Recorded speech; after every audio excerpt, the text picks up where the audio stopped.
안녕하세요. 오늘 소개해드릴 책은 팀 켈러 목사님의 일과 영성이란 책입니다. 열정을 상징하는 빨간 표지에 적힌 일과 열성이란 제목을 보는 순간 이 책이야 하고 집어들었는데 목차를 훑어보면서 빠져들듯이 읽게 됐습니다. 나는 이 책을 왜 이제 읽었을까?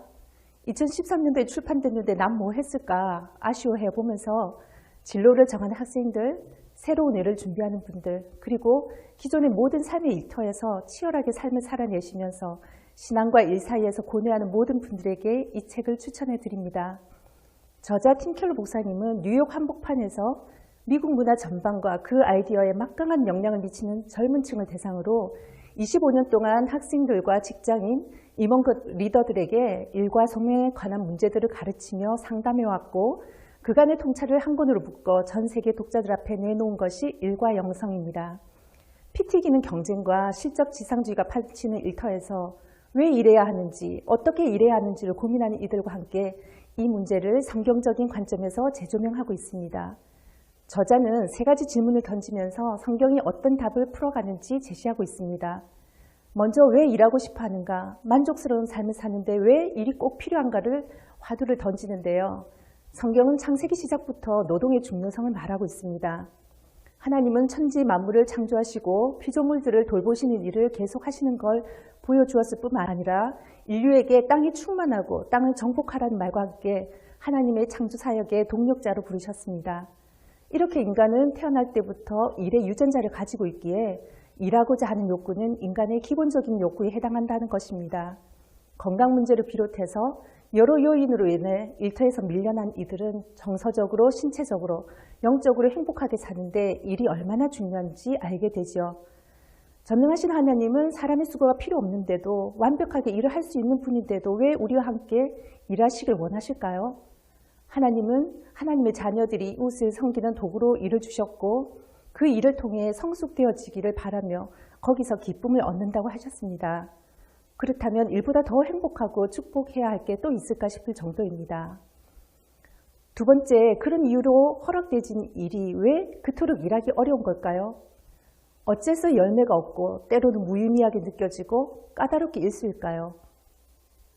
하나님은 일을 축복하셔서 한 사람 한 사람이 가진 은사와 자원이 온전한 세상에서 영광스럽게 쓰이도록 하셨지만 인간의 타락과 더불어 스며든 죄가 영과 육, 사회, 문화, 심리를 비롯해 모든 분야에 걸쳐 분열을 일으켰다고 말씀하고 있습니다. 오래전에 아마데우스라는 영화를 인상 깊게 본 적이 있는데 이 책에서도 소개돼 있어서 반가웠습니다. 여러 편의 오페라를 써서 크게 성공한 궁정 작곡가인 살리에르는 권력과 부를 거머쥐고 있음에도 불구하고 스스로의 작품에 탁월한 맛이 없다고 인정하는 차에 우연히 천부적인 재능의 모차르트의 연주를 듣게 됩니다. 신이 내린 재능에 질투하고 괴로워하며 도덕적으로 바르게 살아가는 자신의 기도는 들어주지 않고 방탕한 삶을 사는 모차르트에게는 재능을 주신 하나님을 원망합니다. 직업을 선택하면서 품었던 포부가 실현되지 않았다고 해서 분야를 잘못 선택했다든지 그쪽으로 부르심을 받은 게 아니라든지 죽는 날까지 절대로 실망하지 않을 완벽한 일거리를 찾는 데 온 힘을 기울여야 한다는 것은 아닙니다. 정확하게 제자리에서 해야 할 일을 한다손 쳐도 일터에서 주기적으로 좌절을 경험하는 건 지극히 정상적인 현상이며 열매가 맺히지 않아도 받아들일 수밖에 없는 게 타락 이후의 인간의 일 한계라고 말하고 있습니다. 문제는 살리에르의 반응이 유난히 음울하고 절박했던 건 음악을 통해서 자신의 이름을 날리겠다는 소망에 인생 전체를 걸었던 것입니다. 우리는 종종 하나님의 자녀가 아닌 모든 인류에게도 동일한 은혜로 재능을 부여했다는 일반 은총을 잊고 그들과 더불어 하나님의 창조 사역에서 이웃을 섬겨 하나님의 기쁨에 참여하라는 일의 목적도 있고 나를 높이고자 하는 마음이 그러한 살리에르만의 것이 아닐 것입니다. 이러한 욕망들은 나도 모르게 내 안의 우상이 되어 언제든 자리 잡을 수 있음을 알 수 있습니다. 부, 권력, 명예, 쾌락을 좇는 세상일 뿐만 아니라 종교인들의 예배 행위, 사역 등 사랑과 은혜를 구하는 자리에도 얼마든지 벌어질 수 있으며 이성과 경험, 개인의 자유를 최우선으로 하는 현대적 가치들은 쉽게 하나님 자리를 대신하게 되는 것 같습니다. 인생은 하나님을 주인으로 삼거나 아니면 다른 무엇에게 그 자리를 내주거나 둘 중 하나라고 성경은 말하고 있습니다. 그러니 너는 나 외에 다른 신들을 내게 두지 말라는 첫 계명만 잘 지키면 나머지 계명을 어길 일도 없다는 것입니다. 세 번째, 그러면 어떻게 복음을 발판으로 난관을 이겨내고 노동에서 만족을 얻을 수 있을까요?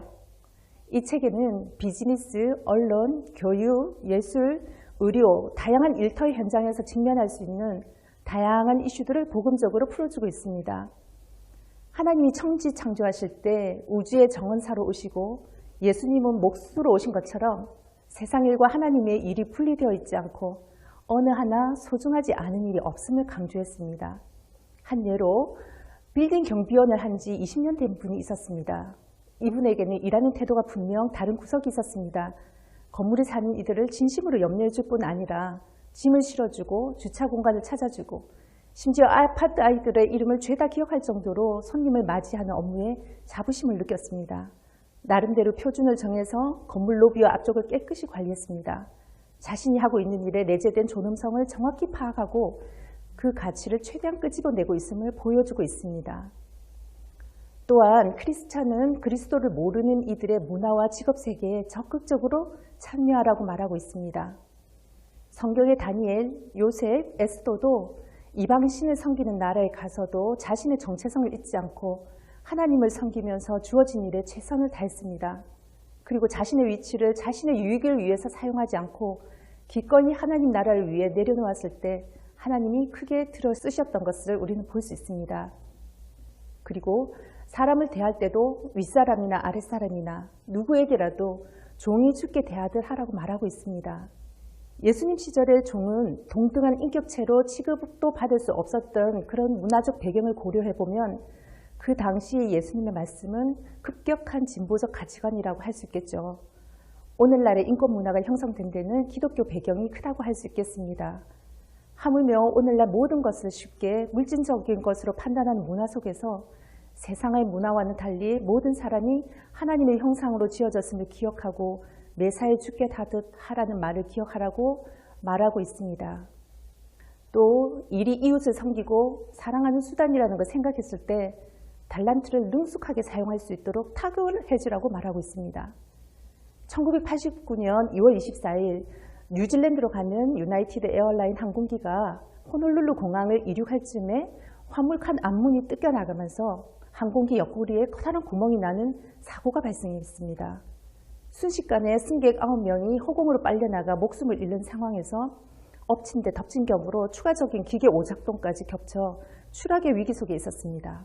기장 데이비드 크로니는 온갖 지혜와 38년에 걸친 비행 경험을 마지막 한 방울까지 짜내면서 승객들을 위해서 잠시 기도하고 곧바로 일에 집중하면서 기적적으로 안전한 착륙하는 결과를 만들어냈습니다.